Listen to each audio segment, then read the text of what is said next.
जय मिथिला। आई हम नीता झा बोलै छी। आई अहाँ सब ला एकटा हम नचारी लऽ कऽ आयल छी। सावन महीना के जे नचारी अछि, सावन महीना तऽ एहि बेर 2 महीना के पड़ल अछि, ताहि पर कऽ एकटा नचारी हम अहाँ सबके सुनाएब।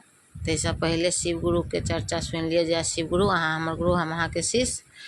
आ नचारी नीक लागत अहाँ सब कमेंट में हर हर महादेव अवश्य लिखब आ सुनि कऽ हमरा कहब केहन लागल। ई गीत हम अपने मिला कऽ गाबि रहल छी, तऽ अहाँ सब सुनि कऽ हमरा कहब जे केहन लागल।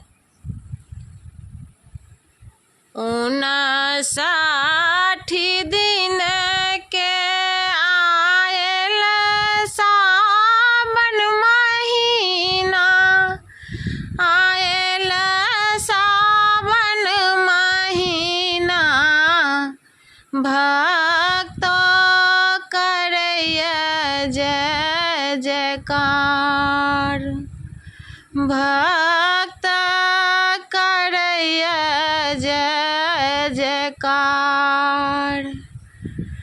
कतौ नंदी दूध पीबथ, कतौ पीबथ गंगा जल, कतौ पीबथ गंगा जल, सबटा लगैया चमत्कार,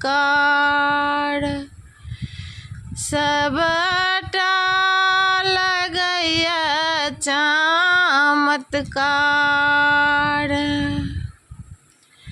कतौ नंदी दूध पीबथ, कतौ पीबथ गंगा जल, कतौ पीबथ गंगा जल, सबटा लगैया चमत्कार, सबटा लगैया चमत्कार। केओ कहै झूठा छै, केओ कहै सत छै, केओ कहै सत छै, देखी देखी माचे जय जयकार, देखी देखी माचे जय जयकार। आउ सखी भांगा पीसू, धतूरा के फूला तोड़ू, धतूरा के फूला तोड़ू, गौरी शिव के करुणा सिंगार, गौरी शिव के करुणा सिंगार।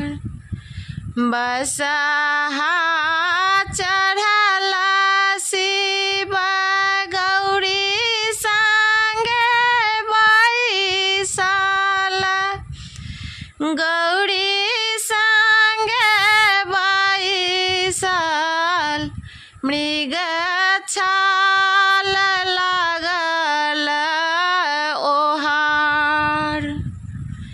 बसहा चढ़ला शिव गौरी संगे बैसल, गौरी संगे बैसल, बसा मृग छाल लागल ओहार।